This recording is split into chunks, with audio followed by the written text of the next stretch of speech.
OK，又係我哋嘅 T&W 啊！今期咧我哋會傾下呢個西區啦，應該係呢2年啊第一名嘅呢個華發金灣府。咁呢個盤熱度係非常之高啦，包括係港澳人啊，包括內地人啊，都係非常之歡喜係嘛。咁就話呢個盤我哋好多朋友都其實都睇過，或者係好多朋友都買咗，但係其實都有好多朋友咧。又睇完之後又冇買喎，咁所以我哋提出一個問題就話：喂，賣得咁好，係咪就冇缺點咧？係咪眯埋眼去買咧？咁肯定唔係啦，咁啊嘛。所以話今日咧，我哋客觀啲，去拆解下呢個金灣府，咁就話喺呢個銷冠嘅背後咧，咁其實咧就話佢有啲咩爭議點，有啲咩缺點，有啲咩嘢需要注意嘅，或者係我哋打算買嘅朋友有啲乜嘢需要去妥協嘅，咁咧今日我哋講清楚，好嘛？輝哥，冇錯。OK， 好，咁其實呢個樓市就係好現實嘅，啱唔啱？咁你能夠年年都第一名買得最多，咁係咪真係代表佢完美咧？咁當然冇啦。我哋成日都講樓邊有完美嘅，只不過喺咁啱喺嗰個市場入邊你推出嚟嘅時候，哇！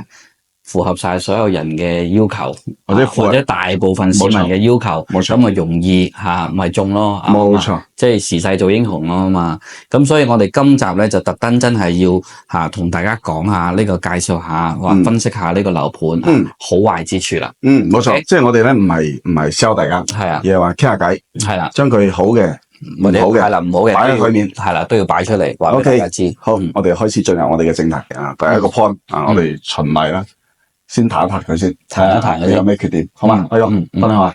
嗱，首先先天性嘅問題咧，真係呢個冇辦法，就係嗰個又係啦，將嗰個小區斬開咗，係嘛？即係1期同2期，其實就係中間隔條馬路。係。咁當然我又覺得就冇乜問題嘅，咁個人喜好啦，啱唔啱先？但係我哋成日都會吐槽佢嘅，起得密。即係比較好似係3.2係啦，3.5嘅用係啦，即係會喺某程度上喺我哋港新城入邊嚟講咧，即係佢真係算起得密度算高，算密度算高嘅，冇錯，係冇錯。咁另外就係話，因為佢起得密啊嘛，咁你冇咗一個好大型嘅中央園林嘅感覺咧，咁所以某程度上咧，嗰個喺個平台花園我哋行嘅時候個舒適度咧就明顯係比一般我哋舊規嘅產品就弱啲，冇錯係啦。咁呢個第一個冇嘅，第二個 point 就係話戶型啦，係嘛，即係佢賣得最好嘅咧係某幾個戶型嘅，係啦，尤其是116嗰個係嘛，一出嚟就搶晒，係一出嚟就搶晒，次我哋都搶輸嘅，跟住咧佢後邊嗰啲咧，就睇唔上眼啦，嗰啲99啊、92啊咁嗰啲，咁所以呢個有時就係嗰個點解佢個比例個戶型嘅比例開得咁參差咧咁樣，咁另外就係話同埋嗰個118嗰個低密度嗰個洋房咁係嘛，即係喺呢個面積上邊咧，即係我覺得就有啲令到我哋難去選擇吓。其實呢度咧就係我因為我跟咗幾組客，佢都有反饋嘅。就佢最開始咧，佢88方佢做咗4房嘅。咁包括而後尾又改咗啦。88方變咗3房。係啦。跟住而家91、92變咗4房，99變咗4房。我哋有一部分客戶反饋咧就話，佢係夾硬做4房。係夾硬做4房，即係為咗迎合內地一啲家庭2胎、3胎嘅諗法啦。喂，我多房間需求喎，咁咪就做多間房出嚟。但係事實上啲房係唔算大，唔算大，即係有啲似我哋香港啲樓。係啦，所以點解如果係打比方講，對房間要求係大少少嘅朋友咧，佢就追住116去咗，即係99一下子跳到116，咁所以116大概又起得少喎，係啊，一層得一房，係嘛？咁118嗰隻咧門檻就突然間拉高咗好多，爭幾啦，所以導致咧就係。喂，高米，即係話呢個唔夠好貼地啊，即係唔夠分啊，俾人感覺係嘛？係啦，所以呢個係我哋好多客反饋出嚟嘅。輝哥繼續講。咁你話第二個問題就係即係第三個問題咧，就係嗰個密度高啦。咁但係佢又得2部梯喎。一層就5個單位。咁你計30幾層高噶嘛？係嘛？咁我其實就諗緊日後嗰啲等 lift 嗰啲會唔會等得？因為佢畢竟都有32、33層啊。咁其實呢樣嘢即係的確係要踩一踩佢嘅。係。咁其實我哋早期啊，監府價錢都係普遍係2萬幾噶嘛，係嘛？即係應該係前年開始。咁後尾佢調咗價錢，調咗價。但係佢比方講1、2、3、4、5棟嗰啲，佢以前不嬲都做可以2梯4房嘅，包括佢而家嘅 A9、A10，佢都係2梯4房。所以點解佢賣得好咧？因為就話佢價錢係降咗。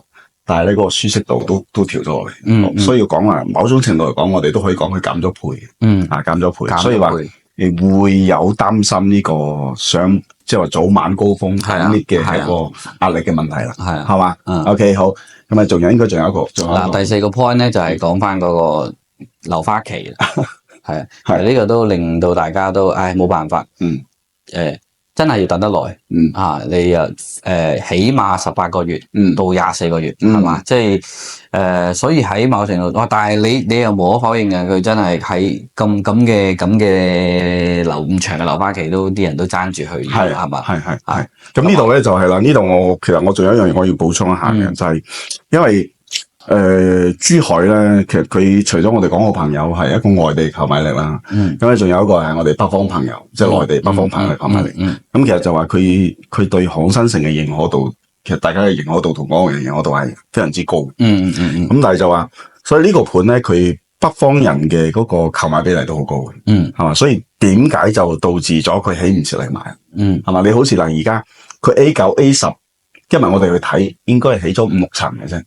喂，但係佢而家又將 A8 推出嚟啦，係嘛？A8 咧就係又係嗰個咩2梯5房啊，但係佢又衰喎，116佢唔冇呢個積喎。係我本來琴日我有個朋友主打細咯，細積係。琴日有個客蔡生，我又想通知佢 A8 推出嚟喎，跟住我去認真一睇，原來冇116嘅。空歡喜一場係嘛？主打細就係細積。OK 係啦，嗱呢個就係以上咧，就係我哋總結出嚟嘅，或者係我哋根據日常啲客戶反饋翻嚟，針對今晚府呢個啲大家需要妥協嘅，即係你假設你想買呢度，你就要接受呢啲咁嘅缺點。啱啱先講完缺點啦，咁既然係銷冠肯定係有好多優秀嘅一面嘅。輝哥分享下。嗱，其實好簡單啫嘛，能夠長年都攞第一名嘅，咁啊，梗係夠穩啦，夠貼地啦，跟住另外就係話覆蓋嘅客量比較，即係覆蓋嘅客群比較廣泛啲。冇錯，即係每一樣嘢都係好實在嘅優點嚟嘅，地點啦，啱唔啱啊？咁啊硬淨噶啦，成個航空新城 C 位係嘛，核心區，咁啊佢又配埋有直通巴士係嘛先，跟住你話商場啊應有盡有噶啦，再加埋成個發展嗰個項目入邊咧，喺航空新城入邊冇乜屋苑入邊會有會所嘅。冇錯，係啦，佢話貴為第4代宅，亦都係唯一一個暫時係嘛，咁所以一定係有個優勢喺度嘅。咁啊穩陣啊，點解穩陣啊？畢竟啊，始終都係華發國企嘅支撐住，係咪先？咁啊，你哪怕你話佢留翻遠啲都好啦，咁好多本地人對呢個發展商有認知嘅，佢係絕對唔會擔心嘅，即係唔會擔心咯，係真係唔會擔心嘅。咁所以佢唔係話淨係依賴我哋港澳嘅同胞去入手，本地人都搶住買。冇錯，係咁啊，所以你冇辦法呢個一定係佢嘅優勢。咁至於你話頭先嗰啲園林會所係嘛？贏過晒周邊嗰啲，因為我哋好似我自己住領航灣咁為例，咁你本身真係冇泳池啊，係嘛？我啲女一落街就最多就係去打下乒乓波，喺啲公園喺個公園入邊玩下，咁冇其他特別嘅即係設施可以俾佢，咁所以呢個真係佢嘅優勢，佢基本上而家新樓或者香港嘅新樓有嘅嘢，佢都俾到你嘅咁所以吸引到即係。附近又好，或者外邊嚟嘅朋友都中意呢個樓盤，咁價錢亦都咁講啦。佢因為佢大眾化啲 size，咁你話88方可以做3房又得，做4房又得，係嘛？咁你面積越細，相對起去即係投注落去個金額，亦都係相對細噶嘛。呢個好現實噶嘛，係嘛？咁有好多人以前喂唔係下下話我真係200-300萬掉出嚟就可以買珠海樓嘅係嘛？咁呢啲百零萬佢大概應該係150-6萬到啦，150萬以上啦。平啲140幾都有。係喺個價錢上面150萬可以買到3房噶啦，係嘛？買一個4代宅咁變相就話仲要入手埋珠海金灣海岸新城呢個地段，係嘛？咁你試諗下，我哋之前都介紹過五洲家園㗎啦，話晒人哋斗門嚇，喂斗門而家去五洲家園，你買個3房幾錢？啱啱啊？貴過我哋金灣府，係咪先？所以呢個亦都係佢其中一個好實際嘅賣點之一咯。冇錯啦。咁我簡單總結下啦。其實啱我講，我自己覺得就係佢真係密度係高少少，係高係嘛？呢個事實。咁呢個就係現實個樓價跌咗，以前買開3萬幾，而家賣1萬幾，係嘛？喂，咁佢就真係減配咗啦。呢個係事實，減配犧牲咗呢個舒適度。咁樣換取係咩咧？就話我唔需要咁高嘅舒適度，咁但係我可以入手呢個核心地段。今晚海岸新城呢個第一個，第二個咩？配套完全成熟，無論學校、消費、交通、啲路網、公共設施全部成熟，唔需要等嚇，唔需要等。華北國企有安全感係嘛？咁咧就話同埋呢個咩咧？佢覆蓋面啱啱好講嘅，俾我講嘅有剛需上車88方係嘛？喂，都係百零萬，俾個20萬上落嘅首付，我就可以住落去啦，啱唔啱啊？咁啊到呢個118、260萬呢個區間，呢個改善型嘅家庭嘅區間，佢都可以覆蓋得到，所以佢咪受大眾面咪闊咯，所以咪賣得好，係嘛？呢個就係佢賣得好嘅原因，啱唔啱？係 OK 好。咁咧就呢個優點，我哋就總結到呢度，我哋馬上進入下一 part。咁好啦，咁講完優缺點，咁我哋就去分享下現時在售嘅產品情況。而家賣緊咩產品？而家好似我哋今日update 過啦，咁而家佢依然咧就其實88嗰啲咧細單位咧賣斷貨，係啊，咁而家得翻啲91。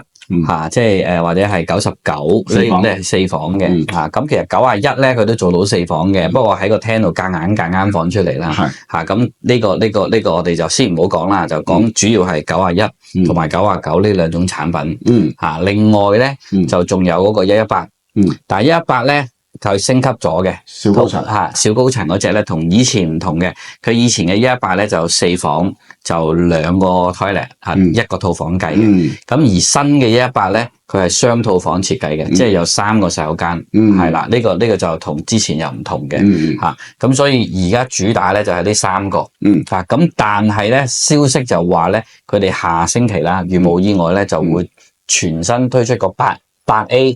A8 棟啦咁第8座咧會變成2梯5戶嘅，咁主打咧有3個 flat 就係去到88方嘅，即係3房嗰隻 size 啦，又會即係會多翻啲3房出嚟俾啲客揀啦，冇錯啦，咁咧佢我都今日睇嗰個圖紙嘅，佢 A8 咧就一層5伙啦，其中有3伙都係88方，係啊88方，所以其實佢而家應該覺得就88方可能好賣啲喎，係嘛？咁就將呢個設計咧，就將116剔晒出嚟，大家唔使爭啦，冇得俾佢爭啦，係嘛？不過但係調翻轉咁講咯，即係我哋今日都研究過嘅，因為畢竟咧，佢而家賣緊嘅尤其是第10棟，即係 A10 係其他棟數俾唔到佢，因為佢 A10 係最單邊嗰一種，所以某程度上 A10 咧，如果中意單邊開揚即係有對流嘅4房嘅朋友咧，A10 棟咧係不二之選嚟嘅，係喺我個人認為因為 A8 咧佢就係第9同第7嘅中間夾住咗嘅，咁某程度上我同阿 Ben Sir 都覺得嗰個景觀上咧係會狹窄少少，冇錯，冇錯。OK， 嗱，現時在售嘅產品咧，就我哋再補充一下咧，就話除咗係呢個馬上即將有嘅88方啦，同埋現時咧，佢 A9、A10 流動會好啲嘅，係2梯4伙嘅，係啦 ，A8 係2梯5伙，所以大家想追求啲品質高少少嘅，而家 A9 同 A10 咧仲有少量嘅尾貨，咁咧大家如果有興趣，可能要揸緊少少，咁如果係話，我就唔想使咁多錢啦，咁88方都夠用噶啦，係咁兩手準備，係啦，咁可以等一等，等呢2個星期咧就出嚟噶啦，咁應該講咧。如果 A8 推出嚟咧，佢1期2期就應該係賣晒噶啦，要等3期啦。3期就喺馬路對面，就喺馬路對面。咁仲有咧就係呢個118方嘅 A13 同 A14。咁呢度特別提一提咧，就有一個特色戶嘅，就係1樓帶100方嘅花園。係有個100方花園，一棟樓得2戶嘅啫。係啦，係啦。咁我聽講咧得翻1戶。大家如果對呢啲特色戶有興趣嘅，可以私信一下我 send 啲嘢俾你睇，好嘛？好啦，上面嘅產品嘅盤點我哋就完結咗啦。咁、其實配套方面咧，我覺得大家都好熟悉啦，講真係嘛。咁咧就我哋就簡單帶過係嘛，即係無論係衣食住行啊，喺成個西區嚟講啊，因為呢個航空新城係最早發展，已經有10幾年嘅時間啦。所以無論係醫院、學校、交通、商場啊、道路啊，包括我哋翻碼頭、翻港口嘅時間，應該阿輝哥日日行就知啦。應該都係30分鐘以內嘅事情，係嘛？所以呢方面咧，我哋就唔細細咁樣同大家去分享啦。